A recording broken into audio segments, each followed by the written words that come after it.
आता है। मैं उसकी शुरुआत करूंगा। आप ये मान लो कि अगर आप ये पढ़ लेते हैं तो लगभग प्री में आपके 20-22 सवाल सीधे सीधे यहाँ से आ जाएंगे। इवन राजस्थान की जो इकोनॉमिक्स है उसका लगभग 80% ये चीज कवर करती है ना।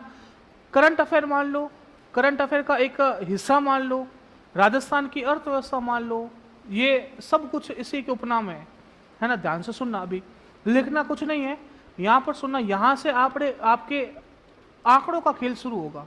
आंकड़े राजस्थान में आप पुराने पेपर उठा के देखना, पूछते हैं, ठीक है। इस टॉपिक का नाम मैं बता रहा हूँ आर्थिक समीक्षा। क्या बता रहा हूँ? आर्थिक समीक्षा। सुनना ध्यान से, बेसिक बात करूंगा। आर्थिक समीक्षा है क्या, आपको क्या पढ़नी है और किस तरह से पढ़नी है, उसकी अपन बात करते हैं। आप में से शायद ही कोई विद्यार्थी होगा जिन्होंने आर्थिक समीक्षा पढ़ी भी होगी, कोई नहीं है ना। देखो, अगर आप लोग एग्जाम देने जाते हो, अपने कहीं भी सेंटर आएगा, जयपुर है, जोधपुर है, जब आप एग्जाम देने जाते हो तो खर्चा होगा, सीधी सी बात है। आप लोग रूम लोगे, खाना पीना, होटल या परिवहन ट्रांसपोर्टेशन का खर्चा लगेगा, है ना। तो आप लोग पैसा लोगे, किससे लोगे? पिताजी से। पिताजी से पैसा लोगे कि हमको वहाँ जाना है एग्जाम देने के लिए, तो मुझे 2000 रुपये की आवश्यकता है। कितने की आवश्यकता है? 2000 रुपये की आवश्यकता है, ठीक है। तो वैसे के वैसे अपन के विधानसभा है, अपन की, आप लोगों ने पॉलिटी पढ़ी होगी, है ना। तो आप लोग विधानसभा इन सब शब्द से वाकिफ हो। तो आपने अपने पिताजी से मांगा कि मुझे कितने की आवश्यकता है? 2000 रुपये की आवश्यकता है, ठीक है। लेकिन आपके पिताजी आपको 2000 रुपये देंगे सीधा निकाल कर? नहीं देंगे। पहले बोलेंगे कि कल मैंने तेरे को 3000 रुपये दिए थे। कितने दिए थे? 3000 रुपये। पहले तो तू ऐसा कर कि उसका हिसाब ला। 3000 रुपये के हिसाब से संतुष्ट हुआ तो मैं तेरे को कितना दे दूंगा? 2000। अगर आप बोलोगे कि भाई 3000 में से 1000 रुपये बचे हुए, 2000 रुपये खर्च हो गए, तो आपके पिताजी आपको 1000 रुपये और दे देंगे। आपके पास कितने आ गए? 2000। बात समझ में आई? अब ध्यान से सुनना। अपन पूरे राजस्थान के अंदर रहते हैं, राजस्थान के अंदर इतने काम चल रहे हैं। आप देखो, कहीं सड़कें बन रही है, कहीं योजनाएं चल रही है, कहीं चिकित्सा व स्वास्थ्य पर खर्चा हो रहा है, कहीं नई बसें शुरू हो रही है। तो इतना सारा काम हो रहा है, क्या बिना पैसों के संभव है? नहीं है। बिना पैसों के संभव एक पत्ता नहीं हिलता आजकल, बिना पैसों के कुछ नहीं होता। तो इतना सब सरकार पैसा खर्च कर रही है। सरकार के पास पैसा आया कहां से? सरकार के पास पैसा आया कहां से? सरकार के पास टैक्स से पैसा आया। ये सरकार के पास आया, विधानसभा के पास आया। अपन प्रत्येक वर्ष होता ना, वर्ष एक, उसको अपन बोलते हैं वित्तीय वर्ष। जब भी आप लोग बात करोगे अर्थव्यवस्था में, तो एक वर्ष की बात करो तो ये वर्ष कौन सा है? वित्तीय वर्ष। और वित्तीय वर्ष हमेशा शुरू होता है 1 अप्रैल से, और कब तक चलेगा? 31 मार्च तक। ये ध्यान से सुनना, ये कौन सा वर्ष है? वित्तीय। आपको कहीं पर भी अगर ऐसा लिखा हुआ आ जाए 2022-23, 2022-23 मतलब 1 अप्रैल 2022 से 31 मार्च 2023, समझ में आ गई? कहीं पर भी अगर ऐसा लिखा आ गया 2019-20, इसका मतलब क्या? 1 अप्रैल 2019 से 31 मार्च 2020। कहीं अगर ऐसा लिखा हुआ गया 2017-18, इसका मतलब क्या? 1 अप्रैल 2017 से 31 मार्च 2018। तो अब राजस्थान के वित्त मंत्री होते हैं, राजस्थान के अलग अलग मंत्री है, वित्त मंत्री है, उद्योग मंत्री है, गृह मंत्री है। तो राजस्थान के वित्त मंत्री विधानसभा में जाएंगे, विधानसभा में बोलेंगे कि मेरे को आने वाले साल के लिए ये काम करना है, इन कामों की सूची, और इन कामों पर मुझे इतना इतना पैसा लगेगा, तो कृपया करके बजट आवंटित कराएं। तो विपक्ष होता है, जैसे अभी राजस्थान के अंदर चल रही है बीजेपी, उसके विपक्ष में कौन है? कांग्रेस। तो अब बीजेपी के वित्त मंत्री है दिया कुमारी, नाम सुना? हाँ। तो दिया कुमारी ने बजट पेश किया, तो बोलेगी मुझे आने वाले समय के लिए इतना पैसा चाहिए। तो विपक्ष में बैठा है कांग्रेस, कांग्रेस पूछेगा कि इतने पैसों का क्या करोगे? और दूसरी बात, पैसा तो हम लोग तब देंगे जब लास्ट टाइम जो तुमने पैसा दिया था उसका हिसाब लाओ। सही बात है कि नहीं? आपके पापा भी बोलेंगे ना कि 2000 रुपये तब दूंगा जब पिछला हिसाब नक्की करो, नहीं होगा। हाँ, तो वही बात है। अब बात सुनना, आपने 2000 रुपये मांगा, किसके लिए मांगा? भविष्य के लिए कि भूतकाल के लिए? भविष्य के लिए।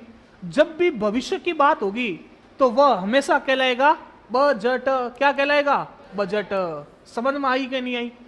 आप विधानसभा के अंदर जाओगे, वित्त मंत्री जाएगी और वित्त मंत्री बोलेगी कि मुझे आने वाले साल के लिए मान लो 1 लाख करोड़ की आवश्यकता है। कितने की? 1 लाख करोड़। तो ये 1 लाख करोड़ क्या है? बजट। क्या है? बजट। लेकिन आपके पापा बोलेंगे कि 2,000 रुपए तब दूंगा जब 3,000 का हिसाब दे। तो आपने 3,000 का हिसाब दिया, 3,000 में मैंने 1,000 रुपए खर्च कर लिए, है ना, 200 का सामान लाया, ऐसे करके आप लोगों ने 3,000 का हिसाब दिया। तो जो आपने हिसाब दिया वह कहलाएगी आर्थिक समीक्षा। क्या कहलाएगी? आर्थिक समीक्षा। समझ में आई कि नहीं आई? वैसा का वैसा वित्त मंत्री जब विधानसभा के अंदर बोलेगा कि लास्ट ईयर मैंने इतना पैसा योजनाओं पर खर्च किया, इतना पैसा मैंने परिवहन पर खर्च किया, इतना पैसा मैंने अन्य कार्यों पर खर्च किया, तो जो वित्त मंत्री हमेशा पिछले वाले साल का हिसाब देगा वह कहलाएगा आर्थिक समीक्षा। जब आने वाले साल की बात करेगा तो वह कहलाएगा बजट। 2 शब्द क्लियर। बजट क्या होता है और आर्थिक समीक्षा क्या होती है? सुनो, अभी साल कौन सा चल रहा है? 2024। मैंने क्या बोला? साल। इकोनॉमिक्स में कोई साल नहीं होता, इकोनॉमिक्स में क्या होता है? वित्त वर्ष। तो वित्त वर्ष है, तो मुझे बताओ अभी कौन सा बजट चल रहा होगा? 2024-25। बहुत बढ़िया। 1 अप्रैल 2024 से लागू हुआ, कब तक जाएगा? 31 मार्च 2025। ये क्या कहलाएगा भाइयों? यह कहलाएगा बजट। क्या कहलाएगा? बजट। बजट कौन सा कहलाएगा? 2024-25 का बजट कहलाएगा। लेकिन ये बजट स्वीकृत हुआ होगा। बजट स्वीकृत करने के लिए वित्त मंत्री कहां गई होगी? विधानसभा। और विधानसभा में जाकर बोला होगा कि मुझे इतने पैसों की आवश्यकता है। लेकिन किसी ने बोला होगा कि अरे आवश्यकता है तो पिछले वाला हिसाब। पिछले वाला कौन सा साल का? 2023-24 का। कौन सा हिसाब? 2023-24 का।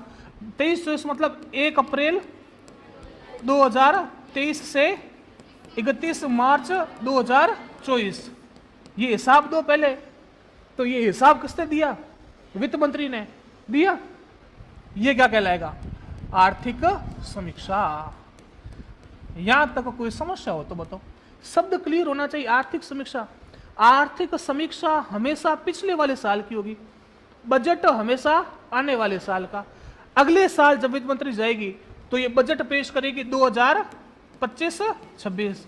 आर्थिक समीक्षा पेश करेगी 2024-25। मतलब आपने ये बजट दिया था लास्ट ईयर मुझे, उसका हिसाब ये रहा। वापस अगले साल आर्थिक समीक्षा होगी 2025-26। कौन सा बजट? 2026-27। ये आपने लास्ट ईयर मुझे बजट दिया था, उसका हिसाब ये रहा। समझ में आई बात? आर्थिक समीक्षा क्लियर हो गई। अब आर्थिक समीक्षा आपके लिए इतनी महत्वपूर्ण क्यों है? आर्थिक समीक्षा आपके लिए इतनी महत्वपूर्ण क्यों है? क्योंकि अपन इसमें देखते हैं कि लास्ट ईयर सरकार ने कितना पैसा कमाया, सरकार ने कितना लोन लिया। अपन बोलते ना सरकार घाटे में चल रही है, बोलते सब सुना। गांव में अगर कोई बूढ़ा बुजुर्ग बैठा है तो बुजुर्ग बातें करते रहते हैं कि सरकार कहीं काम की ही को नहीं, घाटे में हाले पड़ी, लोन लियो डायता। उनको पता कैसे चला? उनको पता चला आर्थिक समीक्षा से। बात समझ में आ रही है? कौन कौन सी योजनाएं लॉन्च की, उन सब योजनाओं का विवरण कहाँ होगा? आर्थिक समीक्षा। क्योंकि सरकार बताएगी ना कि मैंने इस योजना पर इतना पैसा खर्च किया। जैसे आप सब बालिकाएं, आप लोगों की योजना चलती है काली बाई भील स्कूटी वितरण योजना, नाम सुना? तो सरकार स्कूटी फोकट में आती है? नहीं, पैसा लगता है। अब एक स्कूटी थोड़ी ना, पूरे राजस्थान का हजारों स्कूटियां, तो पैसा लगेगा कि नहीं लगेगा? तो वो बताएगी ना भाई इतना पैसा तुमने दिया था, मैंने इस योजना के अंदर इतना पैसा खर्च किया। वो कहां बताएगी? आर्थिक समीक्षा में। तो आपको उस योजना का नाम आएगा काली बाई भील मेधावी स्कूटी वितरण योजना। बात समझ में आ रही है? आप में से कई होंगे, आप में से कोई नहीं होगा, कोई स्नातक पास नहीं है ना? नहीं है ना? हाँ, स्नातक पास हो। तो जो स्नातक पास होते हैं ना, उनके लिए एक योजना चलती है बेरोजगारी भत्ता, मुख्यमंत्री युवा संबल योजना। सुना है? मुख्यमंत्री युवा। ये मुख्यमंत्री युवा क्या होता है? जैसे स्नातक कर ली, स्नातक करने के बाद नौकरी लगी नहीं तो बेरोजगार है, तो बेरोजगारी भत्ता देती है सरकार। जो लड़का होता है उसको मिलते हैं 4,000 रुपए। कितने? 4,000। लड़का है तो, लड़की है तो हाँ 4,500 रुपए। लड़की है तो मिलते हैं 4,500 रुपए। अब 4,045 रुपए बेरोजगार युवक को युवतियों को दे रहे हैं, और राजस्थान भरा पड़ा है बेरोजगारों से, है कि नहीं? राजस्थान भरा पड़ा है। तो अब बेरोजगारी भत्ता उठेंगे तो पैसा उठेगा कि नहीं उठेगा? तो सरकार बोलेगी, क्या बोलेगी? इस लाइन में बोलेगी कि मैंने इस योजना के तहत इस वर्ष में इतने करोड़ रुपए इस योजना के तहत खर्च की। अब आपको आपके एग्जाम के लिए महत्वपूर्ण क्या, आपके एग्जाम में कभी भी यह सवाल नहीं आएगा कि मुख्यमंत्री युवा संबल योजना के तहत कितने करोड़ रुपए खर्च किए ना, आपके लिए मतलब ही नहीं है। आपके सवाल क्या आएगा? मुख्यमंत्री युवा संबल योजना के संबंध में कौन सा कथन असत्य है? सुनना कथन, इस योजना की शुरुआत 1 फरवरी 2019 को हुई। दूसरा कथन, इस योजना के तहत बेरोजगार युवकों को 4,000 रुपए दिए जाते हैं। तीसरा कथन, इस योजना के तहत बेरोजगार युवतियों को 4,500 रुपए दिए जाते हैं। चौथा कथन, यह योजना के तहत पैसा तब तक मिलेगा जब तक आप मर नहीं जाते। बताओ चौथा, हाँ नहीं मिलेगा, ऐसा थोड़ी मैंने बेरोजगार भत्ते में एनरोल किया 4,000 रुपए महीने मिलना शुरू हुआ जो बूढ़े तक मिलेगा, नहीं 2 साल तक मिलेगा। कितने तक? 2 साल। ये सवाल बन गया आपके, ये ऐसे सवाल आए, पुराने पेपर उठा के देखिए आप, भरे पड़े योजनाओं से सवाल। तो ये योजनाएं आपको सारी की सारी कहां पढ़नी है? आर्थिक समीक्षा। पल्ले पड़ी कि नहीं पड़ी? बजट, अब सुनो बजट के बारे में। बीजेपी की सरकार आई, बीजेपी की सरकार को लगा, आप में से चौटन का कोई है? चौटन का, हाँ बहुत बढ़िया। दोरीमीना का, हाँ। अब चौटन नगर पालिका थी क्या? नहीं थी पहले। दोरीमीना नगर पालिका थी? नहीं थी। ये अब बना दी। अब कब बनाई? बजट के अंदर मुख्यमंत्री ने वित्त मंत्री ने घोषणा की कि अपन के राजस्थान में इन क्षेत्रों में नगर पालिका नहीं है तो इनको नगर पालिका बनाया जाता है। बाड़मेर की बात करता हूँ, बाड़मेर में चौटन नगर पालिका बन गई, दोरीमीना नगर पालिका बन गई ना। तो ये घोषणा कर दी, अभी तक लागू हुई क्या? नहीं हुई। अभी सिर्फ क्या हुई है? घोषणा। तो ये घोषणाएं होती है कहां पर? बजट के अंदर। समझ में आई? भविष्य में कोई भी काम करेंगे उसकी अपन ने घोषणा कर दी कहां पर? बजट। किया नहीं है अभी तक, किया नहीं है, करेंगे भविष्य, ये करेंगे कहां होता है? बजट में। समझ में आई? ये होती है घोषणाएं। ठीक है, दोनों शब्द क्लियर, आर्थिक समीक्षा क्लियर और बजट क्लियर। ठीक है, आर्थिक समीक्षा पॉइंट टू पॉइंट पढ़ना है। आरएस प्री के अंदर बहुत सारे सवाल आर्थिक समीक्षा से देखने को मिलते हैं। मैं आपको एक बार आर्थिक समीक्षा करवाऊंगा, भविष्य में कभी दूसरी बार पढ़ने की आवश्यकता रहेगी नहीं। आपको वापस पढ़ना क्या पड़ेगा? कोई आंकड़े चेंज हो गए, है ना। जैसे मैं आपको बताऊंगा कि 2023-24 में सरकार ने इतना पैसा कमाया, तो ये पैसा इस साल कमाया, अगले साल तो चेंज होगा, तो आपको वो आंकड़ा वापस पढ़ना है। बात समझ में आ गई? बाकी पूरा का पूरा मैटर सेम रहेगा, आपको कुछ भी अन्य चीज जोड़ने और घटाने की आवश्यकता नहीं है। एक बार बस मन लगा कर पढ़ना, आर्थिक समीक्षा से गारंटीड एक सवाल गलत नहीं होगा और इतना सही ढंग से होगा, क्योंकि आपका प्री है ना का लगभग पोर्शन है ना राजस्थान अर्थव्यवस्था का और करंट अफेयर का, ये आर्थिक समीक्षा लेकर बैठा है। बहुत सारे सवाल आते हैं। मैं एक बार कल आपको स्क्रीनशॉट लेकर बताऊंगा, कल परसों, कि कितने कितने सवाल लास्ट ईयर आए, ताकि आपको और कॉन्फिडेंस आएगा कि और ध्यान से पढ़नी चाहिए। ठीक है, करंट अफेयर तो दूसरी बात है, करंट अफेयर का सबसे बड़ा रोल प्ले करता कौन? आर्थिक समीक्षा। सुनो, आर्थिक समीक्षा आपको समझ में आ गई, कौन पेश करता है? वित्त मंत्री, राजस्थान की वित्त मंत्री। ठीक है, चलो कौन से साल का होगा? आने वाले साल का कि पिछले वाले साल का? पिछले वाले साल का। ठीक है, अब आर्थिक समीक्षा के अंदर बहुत सारे चैप्टर है, बहुत सारे, है ना। मैं पहला चैप्टर शुरू कर रहा हूं और पहले चैप्टर का नाम है वृहद आर्थिक प्रवृत्तियों का परिदृश्य। नाम उन लियो तो डर जाओ वाला नहीं होना, है ना। अध्याय 1 पढ़ रहा हूं मैं। ठीक है, अध्याय 1 में मैं आपको बहुत सारे आंकड़े करवाऊंगा, है ना। ये देखो मैं पीपीटी लेकर आया हूं, ये पीपीटी, ये आंकड़े हैं 8.45 लाख करोड़। कितने करोड़? नहीं है लाख, लाख में कितनी जरूरत है, उसके पीछे करोड़। हाँ, ये 15.28 लाख करोड़। हाँ, ये 7.41 लाख करोड़, ये 13.69। ये याद होंगे नहीं, पहले इसको समझना पड़ेगा। ये है आपकी आरएस की मेन चीज जिसको आपको ध्यान रखनी है। ठीक है, सुनो, देखो ये आपका घर है, क्या है? हाँ आपका, ये आपका घर, ऐसा ही है, ये फाटक। चलो, इस घर में आपके पिता है, पिता, इस घर में आपकी बहन है, बहन, और इस घर में आपका भाई है, माता भी है, लेकिन कमाने वाले तीन है। कितने? कमाने वाले तीन। ये एग्जाम्पल समझ में आ गया तो इस चैप्टर में कोई भी कंफ्यूजन नहीं रहेगा, है ना, एकदम दिमाग में यूं सेट होगा जैसे कोई पानी गटक लिया। ठीक है, सुनो, आपके पिता है ना, सॉरी, आपकी बहन कहाँ गया, आपकी जो बहन है ना, ये बहन काम करती है सेवा। अब सेवा वो वाली सेवा नहीं है कि फोगट में, वो फोगट वाली सेवा बोलते हैं। अर्थव्यवस्था में सेवा का मतलब होता है जिसके बदले आप कोई वस्तु प्राप्त नहीं करते। जैसे सेवा, आप लोग बस ने, आपने बस का उपयोग किया, आप लोग यहाँ से रवाना हुए, जोधपुर गए, तो आप किराया दोगे, है ना। किराए के बदले आपने कभी ऐसा किया कि मैंने किराया पैसा दिया तो मैं उतरते टाइम सीट खोलकर, हुआ क्या? कभी नहीं। आपने क्या की? सेवा की, आपने सेवा का उपभोग किया, लिया ना।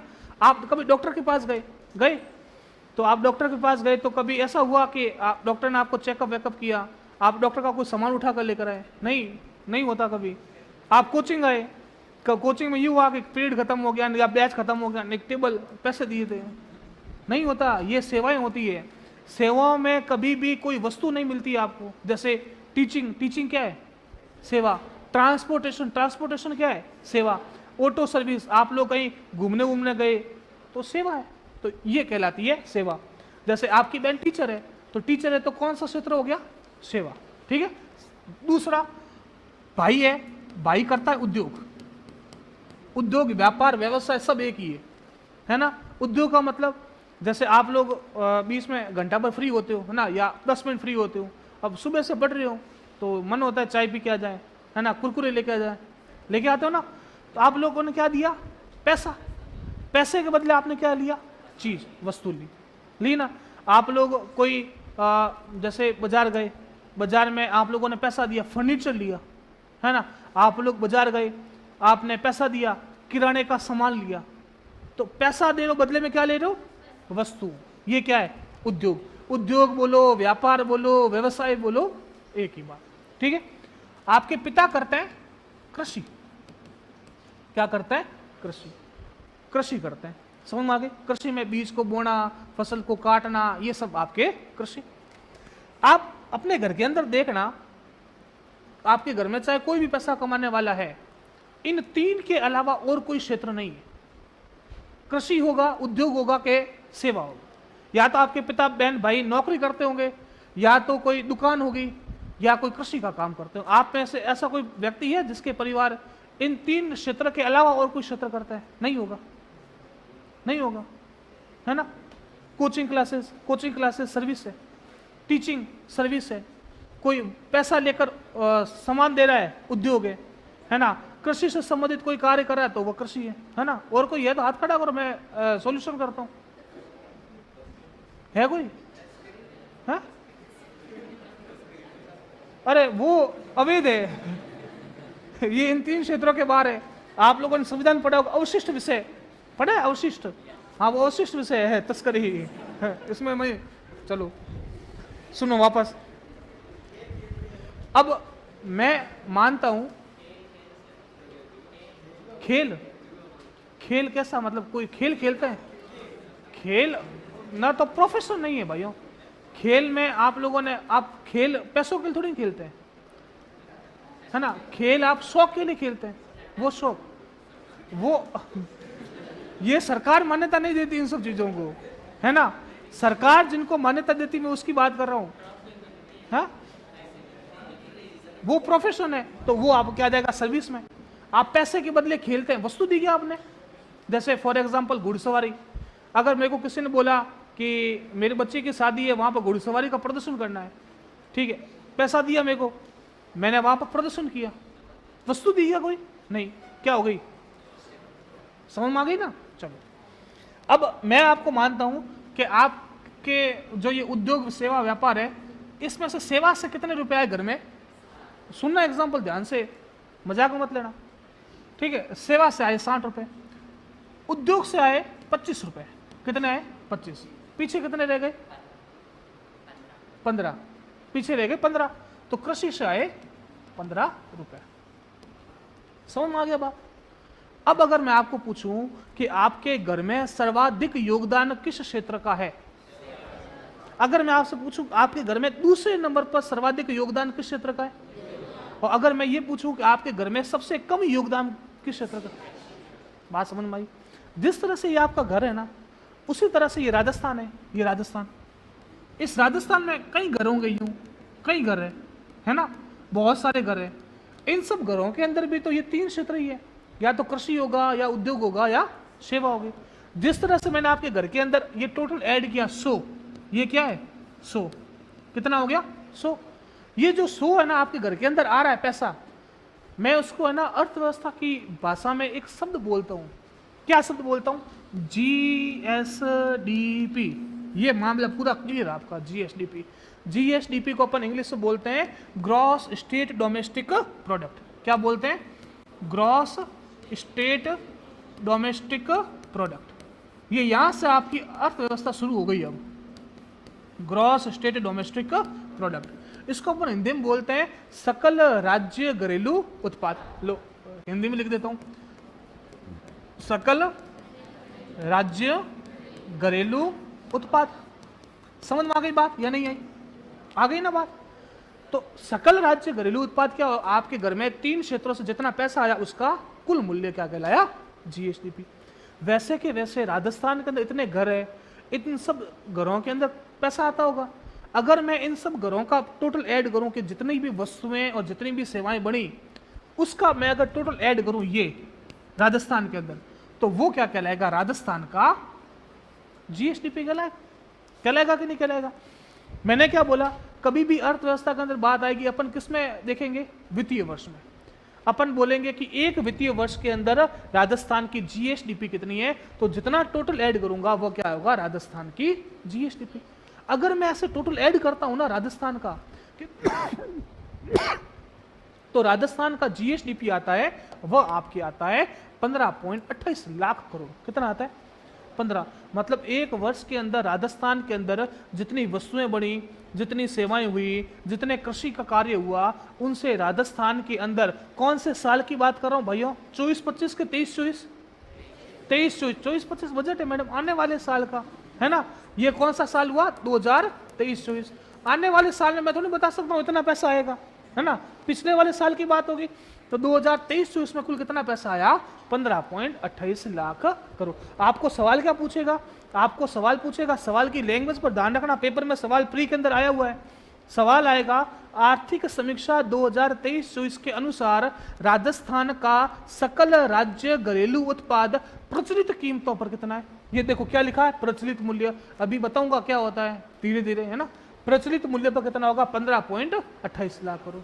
अगर सवाल यही आ जाए कि आर्थिक समीक्षा 2023-24 के अनुसार राजस्थान का सकल राज्य घरेलू उत्पाद स्थिर कीमतों पर कितना होगा?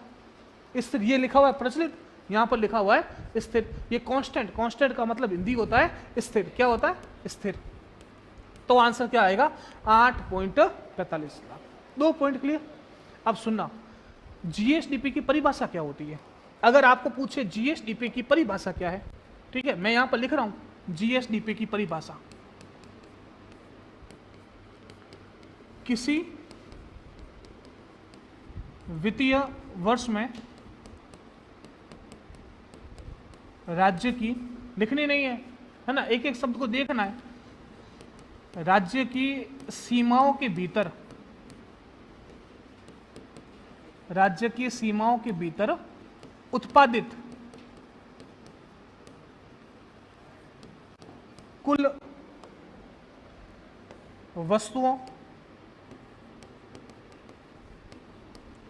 वस्तुओं, व सेवाओं के अंतिम मूल्य का मौद्रिक योग GSDP कहलाता है। सुनो, किसी वित्तीय वर्ष हमेशा जीएसडीपी किस पे काउंट करोगे? एक साल पर। वित्तीय वर्ष मैंने कौन सा बता रहा हूं? 2023-24। तो ये काउंट होगा 1 अप्रैल 2023 से 31 मार्च। कोई समस्या नहीं? चलो, राज्य की सीमाओं के भीतर देखो आपने अपने घर का जीएसडीपी निकाला ना, ये आपके घर का कितना 100 है ना।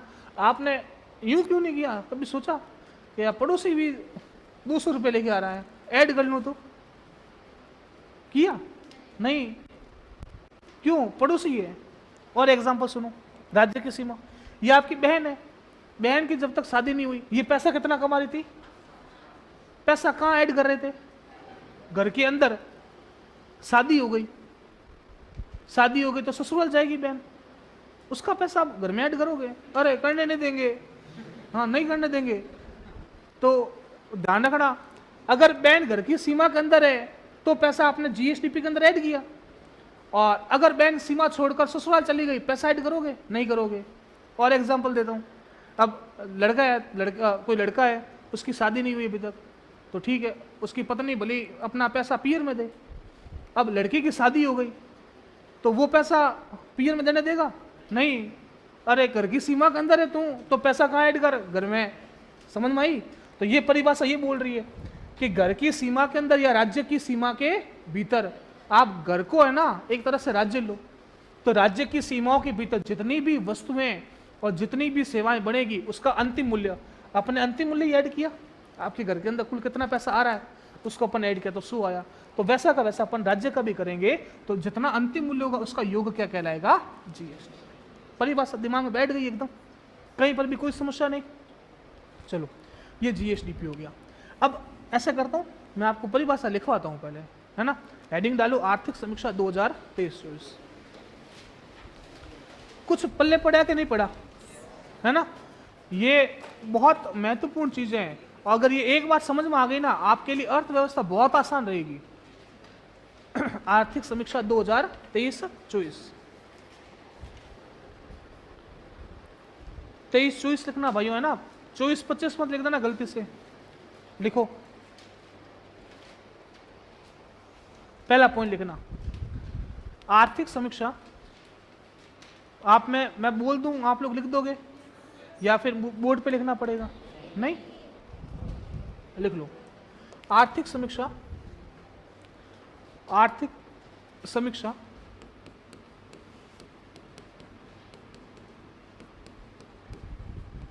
आर्थिक समीक्षा गत वर्ष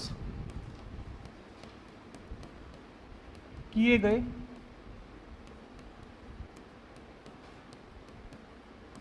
आय और व्यय का लेखा जोखा होता है।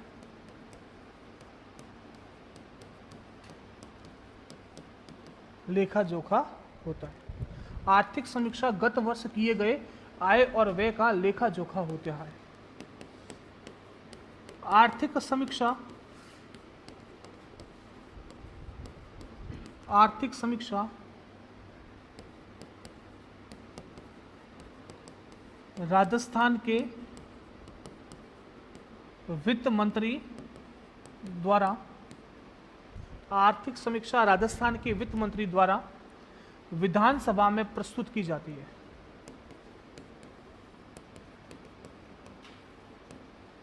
विधानसभा में प्रस्तुत की जाती है। एक एक शब्द को है ना बहुत ध्यान से पढ़ना। अगर आपको एक भी शब्द पर डाउट लगे ना कि सर ये शब्द कैसे आया, फटाफट हाथ खड़ा करके पूछ लेना, मैं एक एक चीज क्लियर करूंगा। आपकी कॉपी के अंदर एक भी शब्द ऐसा नहीं होना चाहिए जो आपकी समझ से बाहर हो, है ना। अगर आपकी कॉपी के अंदर एक शब्द ऐसा मिल जाए जो समझ से बाहर है तो कॉपी और किताब में कोई फर्क नहीं रहेगा। किताब क्या होती है? किताब क्या होती है? जो अपन के समझ से, कॉपी जो अपन के समझ में होती है ना। ये डिफरेंस रखना। कोई भी शब्द हो ना आराम से पूछ लेना। द्वारा विधानसभा में प्रस्तुत की जाती है। विधानसभा में प्रस्तुत की जाती है।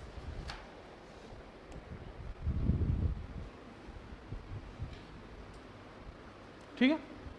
अब अध्याय 1 लिखिए। अध्याय 1,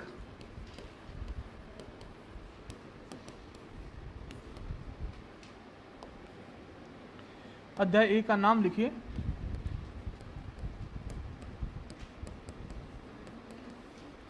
वृहद आर्थिक प्रवृत्तियों का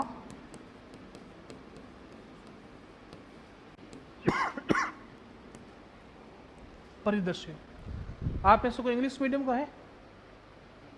कोई नहीं है? ठीक।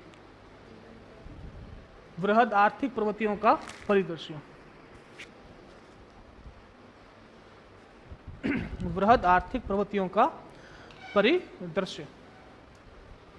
इसमें पहली आप हेडिंग डालो जीएसडीपी। पहली हेडिंग डालो जीएसडीपी। इसकी फुल फॉर्म लिखना ग्रॉस स्टेट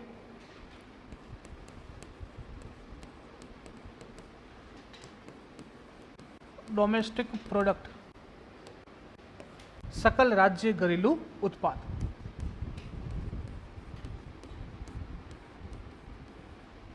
सकल राज्य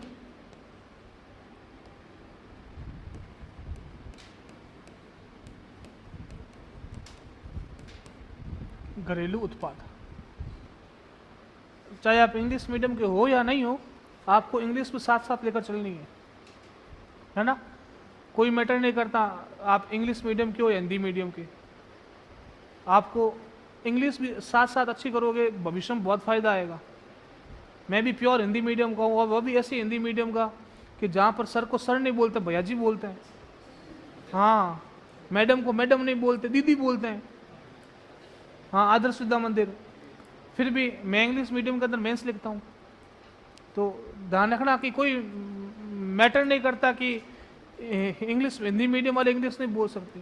मैंने अपनी पूरी ग्रेजुएशन की इंग्लिश मीडियम के अंदर, तो आप भी कर सकते हो। लेकिन बस अंदर का जो भय ना, वो भय मिटाना पड़ेगा। पढ़ते रहो साथ साथ में, अच्छी हो जाएगी आप अपने आप इंग्लिश। हाँ बिल्कुल। हाँ हाँ बिल्कुल, यूपीएससी दिया है लेकिन हुआ नहीं। ठीक है यार, दिया है, पहली बार ही दिया है, हो जाएगा। आज नहीं हुआ तो कल हो जाएगा, कल नहीं तो परसों हो जाएगा। डरना नहीं कभी। चलो, ये वैसे भी पंचवर्षीय योजना है ना, तो आप यूं घबराना नहीं कभी। कभी भी कोई भी अगर एग्जाम की तैयारी करो ना, यूं या मजबूत रखना, कि कुछ भी हो जाए देखा जाएगा। कभी हो सकता है असफल भी हो जाए, ऐसा थोड़ी है कि आप 100% तैयारी करके जाओ सफल होंगे, नहीं हो सकते। कई बार आपके, अब ये वन डे एग्जाम होते हैं, आप आरएस प्री का एग्जाम देने जा रहे हो, बहुत मेहनत की, लेकिन हो सकता है कि घर से निकलते निकलते झगड़ा हो गया। या काफी बार क्या होता है कि अपन बोलते हैं ना पूरी तैयारी के साथ जाना। तो अभी मेरा कोई मित्र था, तो उसके साथ में गया। अभी आपको पता है आधार कार्ड चेक करते हैं एंट्री पर, और अभी एक नियम ये कर दिया कि आधार कार्ड में फोटो मैच होनी चाहिए।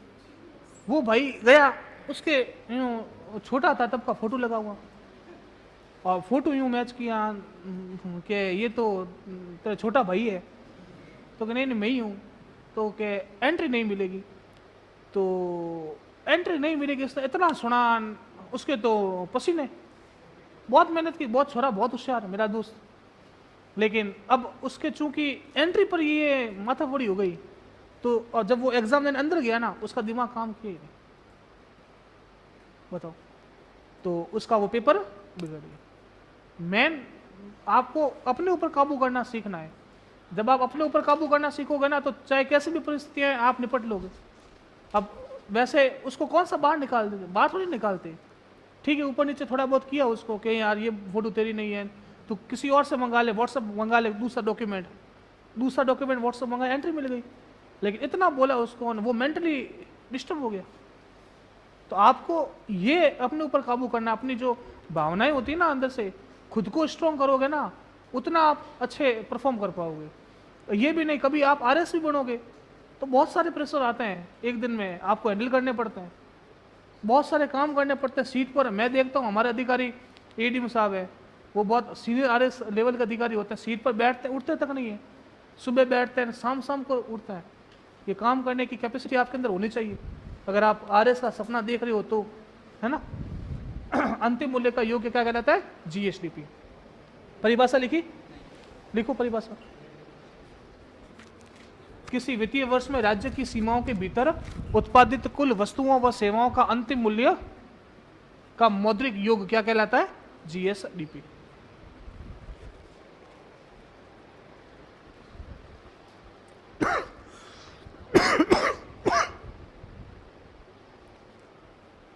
इसकी एक अलग से कॉपी बनाना, आर्थिक समीक्षा की।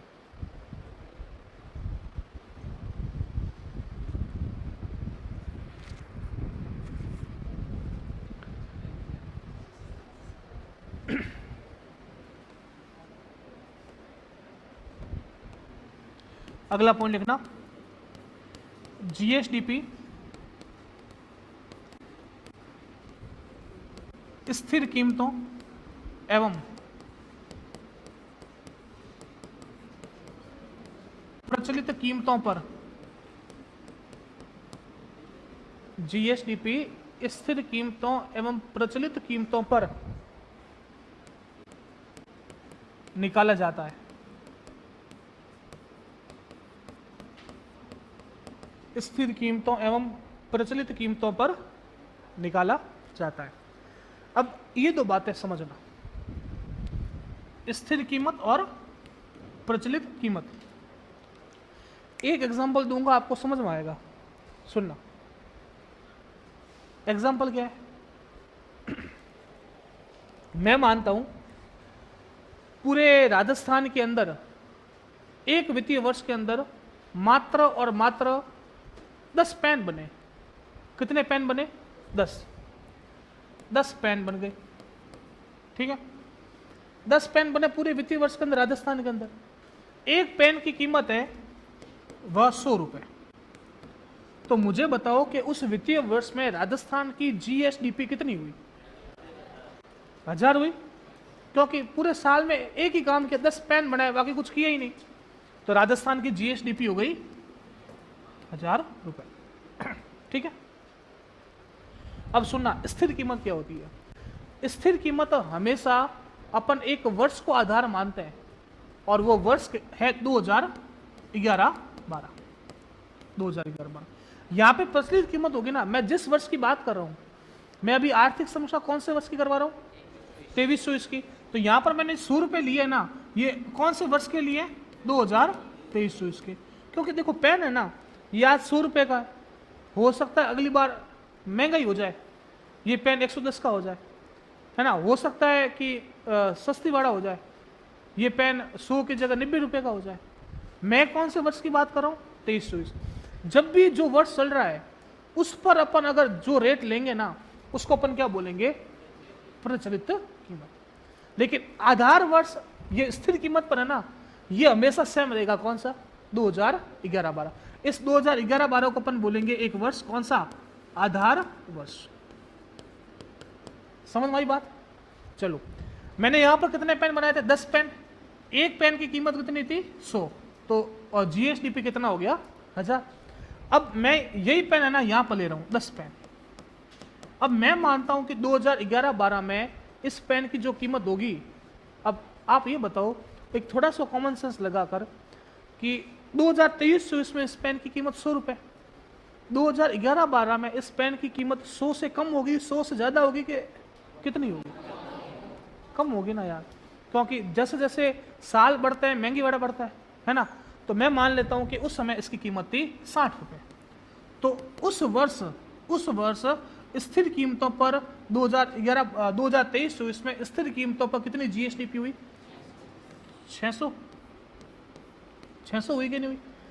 तो ये होता है स्थिर कीमत पर जीएसडीपी, और ये हुई प्रचलित कीमत पर जीएसडीपी। समझ में आ गई बात? ऐसे कैसे अपन राजस्थान में निकालते हैं प्रचलित कीमतों पर जीएसडीपी और स्थिर कीमतों पर जीएसडीपी। अब एक बात और समझाओ, प्रचलित कीमतों पर मैंने जीएसडीपी निकाली और स्थिर कीमतों पर जीएसडीपी निकाली, दोनों में से ज्यादा कौन सी होगी? प्रचलित कीमत वाली ज्यादा होगी ना। क्योंकि जिस तरह से महंगाई बढ़ेगी और स्थिर कीमत वाली हमेशा कम होगी। देखते हैं, देखो ये आपके सामने डायग्राम, ये रहा, जीएसडीपी लिखा हुआ है, ये किस पर लिखा हुआ है? प्रचलित मूल्य पर। प्रचलित मूल्य में वर्ष कौन सा लेंगे? 2023-24। अगर आप अगले साल जाओगे, अगले साल आर्थिक समीक्षा पढ़ोगे तो कौन सा साल लोगे? 2024-25। बात समझ में आ रही है? चलो, कितनी है जीएसडीपी राजस्थान की? 15.28 लाख करोड़, है ना?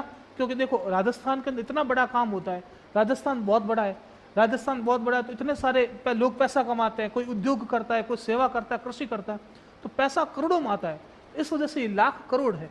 समझ में आई बात? ठीक है, यहां पर मैंने क्या लिया? स्थिर कीमत लिया। वर्ष कौन सा है? 2011-12, है ना? ये कितनी? 8.45 लाख करोड़। अब बताओ दोनों में से ज्यादा ये है कि ज्यादा ये है? मैंने क्या बोला था? हमेशा प्रचलित कीमत वाली ज्यादा होगी और स्थिर कीमत वाली कम होगी। बात समझ में आई? अब अगर सवाल पूछे कि आर्थिक समीक्षा 2023-24 के अनुसार राजस्थान की प्रचलित कीमत पर जीएसडीपी कितनी है? 15.28 लाख करोड़। अगर सवाल पूछे कि आर्थिक समीक्षा 2023-24 के अनुसार राजस्थान की स्थिर कीमत पर जीएसडीपी कितनी है? बात समझ में आ गई? 15.28 और 8.45। समझ में आ गई? आप दो आंकड़े याद कर लो, 15.28 और 8.45। दिमाग काम करेगा कि स्थिर कीमत पर कम होगी तो स्थिर कीमत पर कितनी होगी? 8.45। प्रचलित कीमत पर ज्यादा होगी तो कितनी होगी? 15. समझ में आ गई कि नहीं आई? बात समझ में आ गई ना? चलो अगला पॉइंट लिखिए, अगला पॉइंट लिखिए। मैंने ये लिखवा दिया, जीएसडीपी स्थिर कीमत पर प्रचलित कीमतों पर निकाला जाता है। अगला पॉइंट लिखना, स्थिर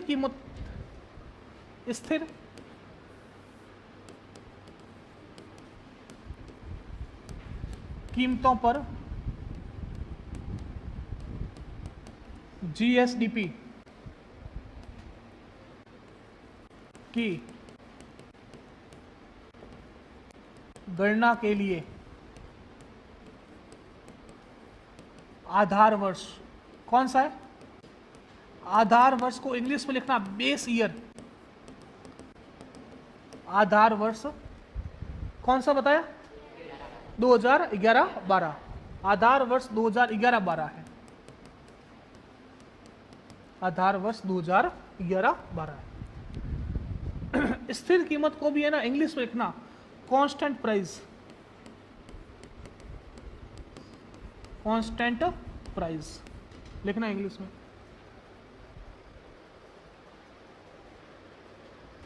इसी स्थिर कीमत को एक शब्द में और बोलते हैं बुनियादी कीमत। क्या बोलते हैं? बुनियादी कीमत। ये भी लिख लो।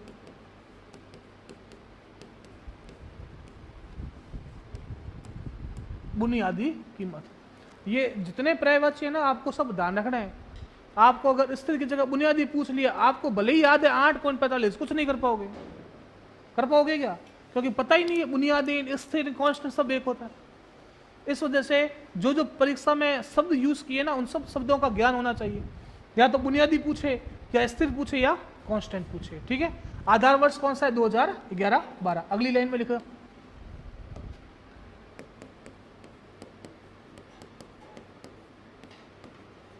प्रचलित कीमत पर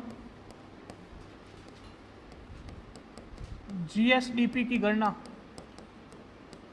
प्रचलित कीमत पर जीएसडीपी की गणना 2023-24 के अनुसार की जाती है।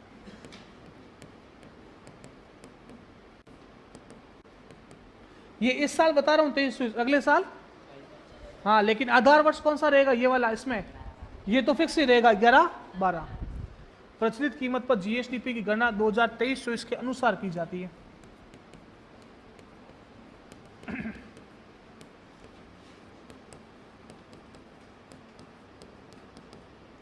ठीक है, समझ में आ गया?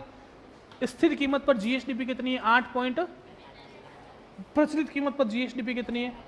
15.28। 15.28, 8.45। इसको शब्दों में लिखोगे, डायग्राम से याद करोगे? लिखो, डायग्राम बनाओ।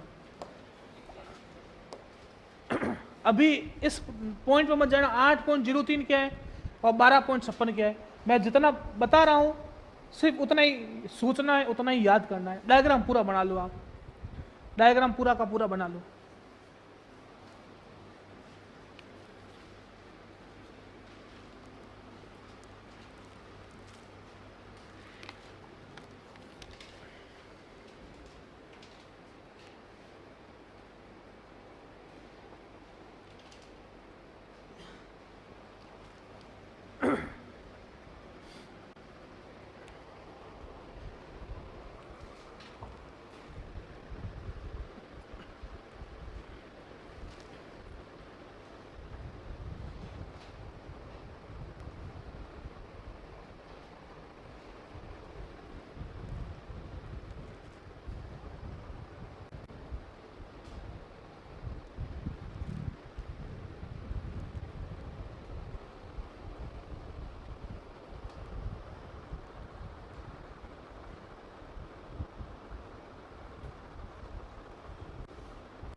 बना लिया? क्या हुआ? हाँ, परसेंटेज लिखना है, पूरा डायग्राम एक साथ बनाना है। परसेंटेज कैसे आया मैं आपको अब ये समझाऊंगा, सुनना। आप ये सोचिए, जिस तरह से मैं आपको 2023-24 के अंदर आर्थिक समीक्षा करवा रहा हूं ना, वैसे 2022-23 के अंदर भी तो आर्थिक समीक्षा ही होगी। 2022-23 में भी तो ये डायग्राम बना होगा ना। 2022-23 के अंदर भी मैंने बताया होगा कि प्रचलित कीमत पर जीएसडीपी कितनी है। मैंने 2022-23 के अंदर भी बताया होगा कि स्थिर कीमत पर जीएसडीपी कितनी है। नहीं बताया होगा? बताया होगा ना यार, है ना। हमेशा क्रम वाइज क्रम चलता है। आपने गणित पढ़ी है? गणित, अगर गणित पढ़ी है तो आप लोगों ने इतना पढ़ा होगा ना कि परसेंटेज वृद्धि कैसे निकालते हैं। जैसे अगर मैं आपको एग्जांपल दूं कि अगर मैं 10वीं में 2 बार फेल हो गया, मानो फेल नहीं, आरएस में फेल नहीं करते।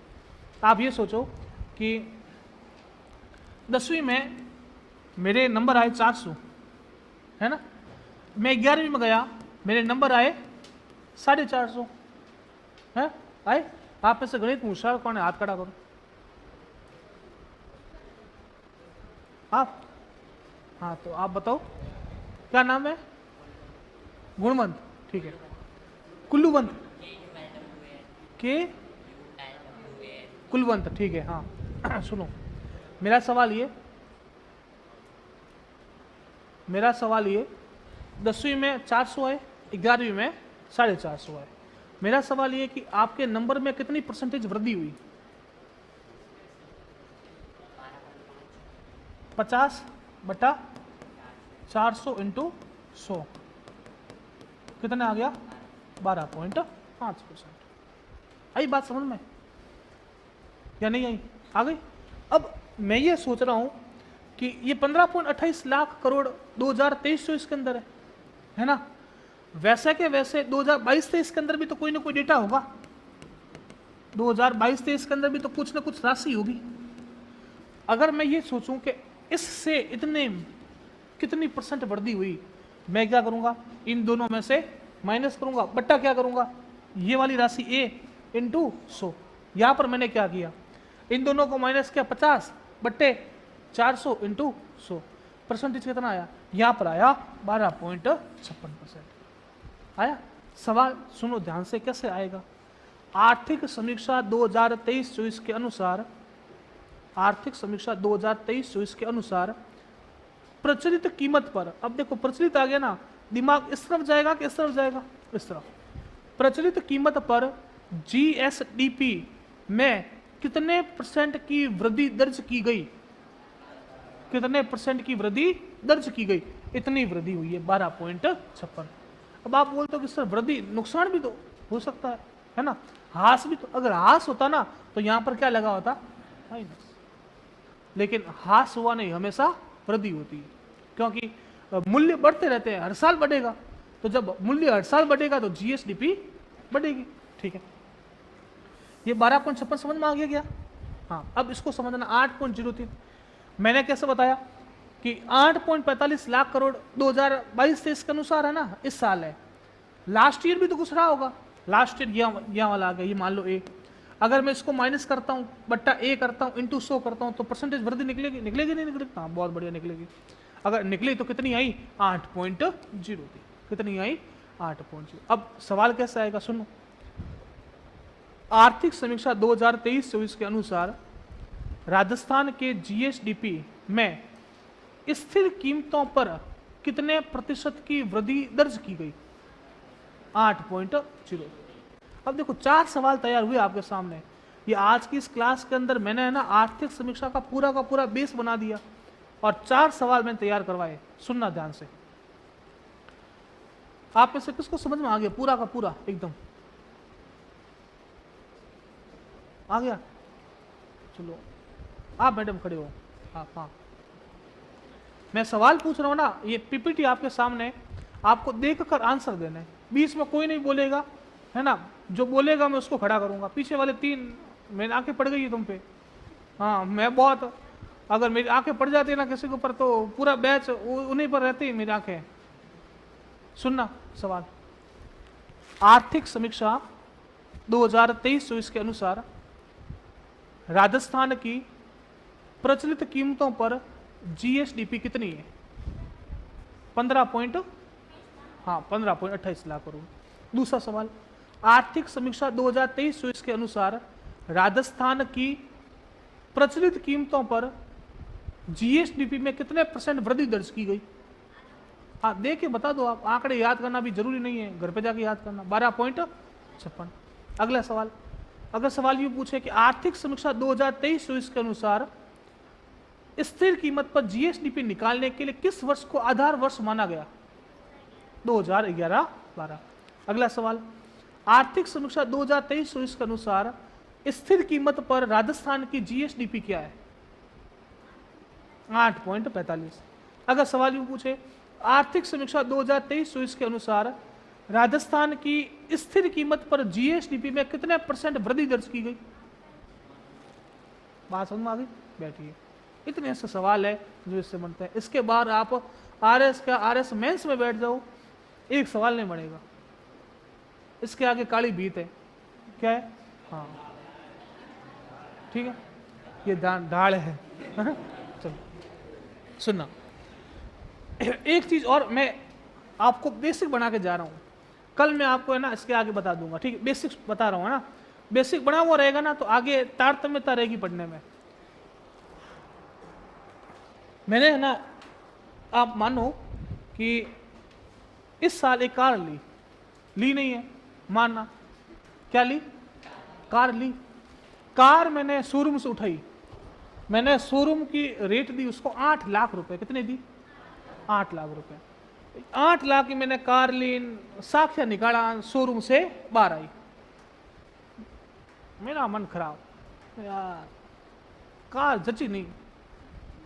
मैं वापस शोरूम के अंदर गया, मैं को साहब 8 लाख पाछा दौरान कार। ओके नहीं, 8 लाख शोरूम की कीमत थी। अब ये ऑन रोड है, ऑन रोड कीमत 50,000 डाउन पड़ गए। कितने की पड़ेगी? 7.5 लाख। 50,000 रुपए नहीं मिलेंगे, होता है। चलो एक एग्जांपल और। मैंने कार ली, मैंने साल भर कार चलाई। अब मैं इसके पास गया, कुलवंत के पास, मैंने कहा पेट्रोल भराने की बस है नहीं, कार रख लो। ये मुझे 8 लाख रुपए देगा? नहीं देगा। क्यों नहीं देगा? कि 1 साल आप लोगों ने कार का यूज किया, आप लोगों ने कार का हास किया है। क्या किया है? हास। हास का मतलब ये हो गया आपने कार का उपयोग किया तो उसकी रेट में दिनों दिन क्या आती है? कमी आती है। आप अगर 1 साल में यूज किया, उस 1 साल में अगर 8 लाख के 7.5 मिल रहे हैं तो तीसरे साल 6 मिलेंगे, चौथे साल 5.5 मिलेंगे, छठे साल 3 ही मिलेंगे। क्योंकि आप जिस तरह से साल उसका उपयोग करोगे उसके मूल्य में क्या होगी? कमी। और जब इस मूल्य में कमी होती है ना, उसको अपन अर्थव्यवस्था की भाषा में एक शब्द से जानते हैं, उसको अपन बोलते हैं हास। क्या बोलते हैं? हास। और इस हास को अपन इंग्लिश में बोलते हैं डेप्रिसिएशन। क्या बोलते हैं? डेप्रिसिएशन। याद रहेगा? चलो अब मैंने ये GSDP आपके घर का गया, ये रहा घर, ये आपका घर। अब मुझे बताओ आपके घर में 100 रुपये आ रहा था ना 100 रुपये। अब आपके घर में क्या वास्तव में 100 रुपये आ रहा था क्या? सुनो, आपकी जो सिस्टर है ना, जो टीचर लगी हुई है, वो टीचर बाई तो लगी हुई है, कहाँ लगी हुई है?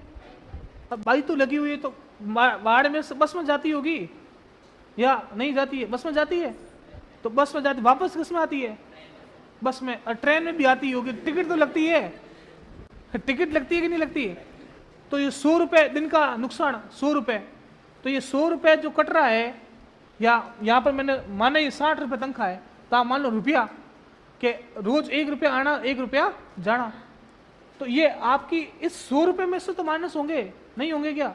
और सुनो एग्जाम्पल, और आपका भाई उद्योग करता है, उद्योग में उसके पास टैक्सी है, टेम्पू है, तो पेट्रोल भरवाता है, तो टैक्सी टेम्पो चलाएगा तो ये पैसा कमाया, लेकिन पेट्रोल भी तो भरवाएगा, तो पेट्रोल का पैसा माइनस किस में से होगा? 100 में से। जब आप GSDP में से हास को माइनस करते हैं, हास या डेप्रिसिएशन को माइनस करते हैं, तो जो चीज निकल कर आएगी वह आएगी NSDP। क्या निकल कर आएगी? अब SDP तो सेम ही है, स्टेट डोमेस्टिक प्रोडक्ट। क्या जुड़ गया? N। N का मतलब, N का मतलब कौन बताएगा? नेवल। हिंदी में, इंग्लिश में नेट बोलते हैं, नेट। हिंदी में बोलते हैं शुद्ध, क्या बोलते हैं? शुद्ध। नेवल भी बोलते हैं, हाँ, लेकिन इस अर्थव्यवस्था में अपन बोलते हैं नेट। क्या बोलते हैं? नेट। इसकी फुल फॉर्म हो गई नेट स्टेट डोमेस्टिक प्रोडक्ट। क्या हो गया? आपके RS प्री के अंदर सवाल पूछा हुआ है, विश्वास नहीं होना पेपर उठाकर देखना, 2021 का प्री का सवाल बकायदा लिखा हुआ है, शुद्ध राज्य घरेलू उत्पाद निम्नलिखित में से प्राप्त किया जाएगा। पहला लिखा हुआ है GSDP प्लस हास, दूसरा लिखा हुआ है GSDP माइनस हास, तीसरा लिखा हुआ है GSDP माइनस टैक्स प्लस हास, चौथा लिखा हुआ है इनमें से कोई नहीं। आंसर आएगा GSDP माइनस। ये RS प्री में सवाल आ रखा है 2021 का, भरोसा नहीं है तो पेपर उठाकर देखना। अब एक बात और पूछ रहा हूँ, है ना, आप बताइए, आपका नाम क्या है? जितेंद्र। मुझे बताओ कि GSDP ज्यादा होगा कि NSDP? कोई नहीं बोलेगा दूसरा। एंड GSDP ज्यादा होगा कि NSDP ज्यादा होगा? GSDP ज्यादा होगा। क्यों होगा? अरे होगा ना, ज्यादा ही तो होगा, क्योंकि GSDP में माइनस क्या कर रहे हो? हास। तो कम कौन सा होगा? NSDP। तो आप देखो GSDP प्रचलित कीमतों पर कितना था? 15.28 लाख करोड़। ठीक है, ये देखो आप, ये NSDP कहाँ गया? NSDP, ये रहा NSDP, वो था 15.28 लाख करोड़। ये कितना है? कम है कि ज्यादा है? कम ही तो होगा, माइनस किया अपन ने हास। वहां पर स्थिर कीमत पर GSDP कितना था? 8.45 लाख करोड़। ये कितना है? कम है कि ज्यादा है? कम ही तो होगा, हास माइनस किया है। दो चीजें समझ में आई, GSDP और मतलब आपका 50% आपको आर्थिक समीक्षा अर्थव्यवस्था समझ में आ गई। अगर जिसको ये दो चीज समझ में नहीं आई, रात को ये वीडियो आपके पास फोन में रहेगा ना, हाँ, रात को 2 बार देखना। जिसको समझ में नहीं आई, जिसको समझ में आ गई उसको देख ली तो पाटिया साफ है, मत करना। समझ में आ गई तो पढ़ लेना, आंकड़े याद कर लेना। जिसको समझ में नहीं आई वो एक बार देख लेना, ठीक है। अगर आपने दूसरी बार कुछ पढ़ लिया और कहीं से पढ़ लिया तो दिमाग ऐसा होगा कि समझ ही नहीं पाओगे। मैंने जो आपको तरीका बताया ना, वही तरीका दिमाग में सेट कर रखना, तो कहीं नहीं सवाल जाएगा। मैंने आपको कल सवाल भी करवा दूंगा। बात समझ में आ गई? धन्यवाद, जय हिंद।